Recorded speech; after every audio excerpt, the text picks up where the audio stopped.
Hello दोस्तों, आपका स्वागत है आपके चैनल परीक्षा टारगेट बाय ज्योति मैम में। आज हम टॉपिक लेके आए हैं छंद। छंद एक ऐसा टॉपिक है जिसमें से एग्जामिनर हर एग्जाम में एक क्वेश्चन पूछता ही है। आप इस पूरी वीडियो को अच्छे से देखना, आपको दूसरी वीडियो देखने की जरूरत नहीं पड़ेगी। आप इसी से छंद बनाना सीख जाएंगे। जिस तरीके से एग्जामिनर क्वेश्चन पूछता है, मैंने उसी तरीके से आपको समझाने की इस वीडियो में कोशिश की है। और आप इसे पढ़ने के साथ साथ अपना छोटा सा नोट्स बना के चलना, जो एग्जाम के टाइम प्रैक्टिस करके अच्छे से एग्जाम में अपना मार्क्स एक पक्का कर सको। आइए शुरू करते हैं छंद। छंद की परिभाषा: जहाँ किसी पंक्ति, रचना, काव्य में यति, गति, तुक का विधान हो, उसे क्या कहते हैं? छंद कहते हैं। छंद के 7 भेद होते हैं। कितने भेद होते हैं? 7।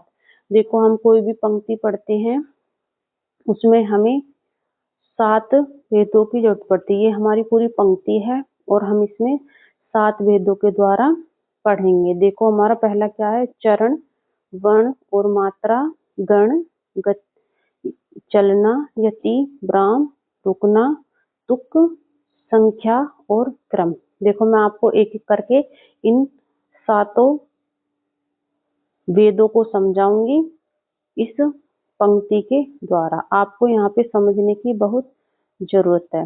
आइए देखते हैं। चरण: हमारे एक पंक्ति में 4 चरण होते हैं। 1, 2, 3, 4। जैसे यहाँ पे हो गया हमारा विराम, यहाँ पे 1 चरण हो जाएगा, यहाँ पे 2, यहाँ पे 3 और यहाँ पे 4। ठीक है, कितने हो गए? 4। वर्ण क्या होते हैं हमारे? स्वर, व्यंजन। किन से मिलकर बनी है हमारी ये पंक्ति? स्वर और व्यंजनों से। मात्रा में हमारी क्या? छोटी ई, बड़ी ई, स्वर व्यंजनों की मात्राओं से। ठीक है, हमारे ये शब्द किससे मिलकर बने हैं? स्वर मात्राओं से। इसी तरीके से गण, गण बना होता है 3 वर्णों का। जैसे पवन, पवन में क्या बन गया? गण, क्योंकि इसमें 3 वर्ण हैं। ठीक है। गति, अब हम इसे पढ़ेंगे ना, जैसे रहीमन पानी राखिए, बिन पानी सब सून, पानी गई न उबरे, मोती मानस चून। तो हमें क्या करा? इसमें गति के द्वारा पढ़ा है। ठीक है, हम चल रहे हैं। फिर इसे पढ़ते पढ़ते हमने क्या पढ़ना पड़ेगा? यति। यति मतलब विराम, रुकना पड़ेगा। शब्द को पढ़ते पंक्ति को पढ़ते समय उतार चढ़ाव होता है, उसका ध्यान रखना। उसे रहीमन पानी राखिए, बिन पानी राखिए, हमें यहाँ पे रुकना होगा। बिन पानी सब सून, हमें फिर रुकना होगा। पानी गई ना उबरे, फिर रुकना होगा।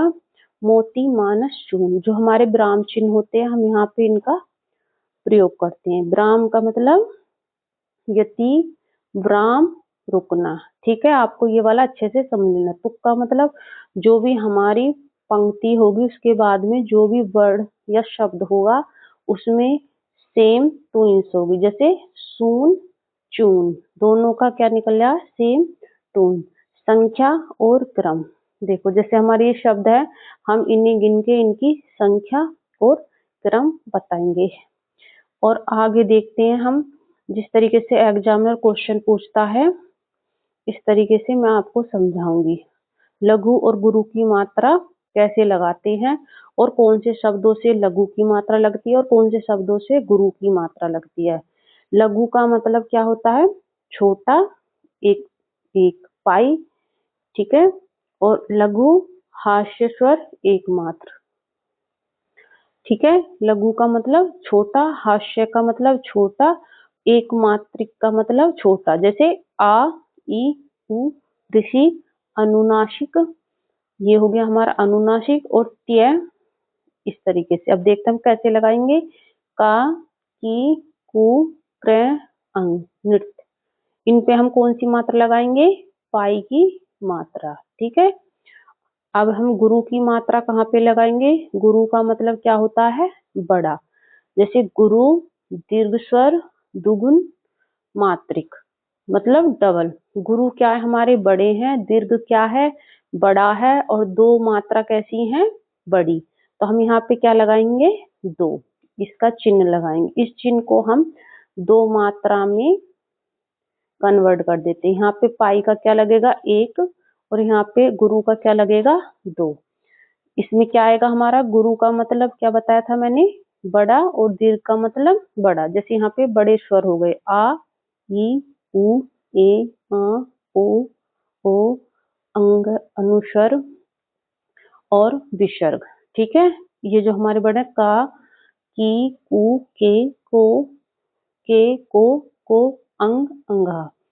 ठीक है, इन शब्दों में हमारी क्या लगेगी, 2 की मात्रा लगेगी, मतलब 2 लगेगा। ठीक है, अब मैं आपको इसमें लगा के दिखाऊंगी गुरु और लघु की मात्रा इस उदाहरण के द्वारा। इसी तरीके से एग्जामिनर पूछता है, कुछ हमें पंक्ति दे देगा और हम पंक्ति के द्वारा बताएंगे इसमें कौन सा छंद है। देखो मैं आपको सिखाती हूँ, जैसे सा में क्या छोटा ऊ, सु, नू में क्या है बड़ा ऊ, तो यहाँ पे क्या लगेगी 2 की मात्रा। ठीक है, जैसे सी छोटी ई हो गया, सी से 1, या 1, सा 1 और ते 1, जैसे मैंने यहाँ पे बताया था 1 लगेगी मात्रा। ठीक है, अब यहाँ पे छोटे आ की 1, सी बड़े ई हो गए, यहाँ पे 2 की मात्रा लगेगी, उससे क्या होगा 1 की मात्रा लगेगी। है क्या है 1, और मैं आ, ये क्या होगा 2, तो यहाँ पे क्या लगेगी 2 की मात्रा, और ये री बड़ी ई, और क्या होगा यहाँ पे 2 की मात्रा। अब देखते हैं हम इन्हें मिला के, 1, 2, 3, 4, 5, 6, 7, 8, 9, 10, 11, 12, 13, 14, 15, 16। हमारी चौपाई में कितनी मात्रा होती है 16। इसी तरीके से एग्जामिनर पूछेगा और हम आसानी से अपनी मात्रा लगा के बता देंगे कि इसमें चौपाई छंद है। मैंने क्या बताया था आपको, लघु में 1 की मात्रा लगेगी, गुरु में 2 की मात्रा लगेगी। ठीक है ना, जो ये शब्द आएंगे तो इसमें क्या लगानी है हमने 1 की मात्रा, और जब ये वाले शब्द आएंगे, वर्ण आएंगे, तो क्या लगाएंगे हम ये 2 की मात्रा, और हमारा क्वेश्चन क्या हो जाएगा करेक्ट। एक और इस तरीके से एग्जामिनर पूछता है क्वेश्चन, प्रमुख मात्रिक छंद, जैसे हो गया सममात्रिक छंद। सममात्रिक छंद कौन से होते हैं, चौपाई, रोला, हरित गीतिका। इसमें कितनी होती हैं 16 मात्राएं चौपाई में, रोला में 24 मात्राएं, हरित गीतिका में 16 मात्राएं। अब जैसे मैंने आपको पहले पंक्ति में बताया था मात्रा लगानी, इसी तरीके से लगाएंगे और बता सकते हैं कि सममात्रिक छंद है। ठीक है, नहीं ऐसे लगा के मात्रा पता चल जाएगा। 16 मात्राएं हैं, 24 मात्राएं हैं, 28 मात्राएं, तो हम उसी पंक्ति से पहचान के बता देंगे कि सममात्रिक छंद है। ठीक है, अर्ध सममात्रिक छंद, इसमें वर्व्य 12 और 7 मात्राएं होती हैं, दोहे में 13 मात्राएं होती हैं। इसके प्रथम चरण में 13 और 11 मात्राएं द्वितीय चरण में होती हैं। सोरठा इसका अपोजिट होता है, इसके प्रथम चरण में 11 और द्वितीय चरण में 13 मात्राएं होती हैं। ठीक है, ज्यादातर एग्जाम इन दोनों से ही पूछता है, आप इस वाले को भी अच्छे से याद कर लेना। इससे क्या पूछेगा, तो अर्ध सममात्रिक छंद में पूछ लेगा, या फिर पंक्ति दे देगा और उसमें मात्रा लगवा के आपसे पूछेगा ये कौन सा है, दोहा है या सोरठा है। ठीक है, और देखते हैं आगे। उल्लासा, उल्लासा में क्या होती है 15 और 13 मात्राएं। ठीक है, विश्व मात्रिक छंद, 2 छंदों के योग से बनने वाले छंदों को हम क्या कहते हैं, विश्व मात्रिक छंद। कुंडलिया छंद, छप्पय छंद, ये 2 छंदों से मिलकर बना है।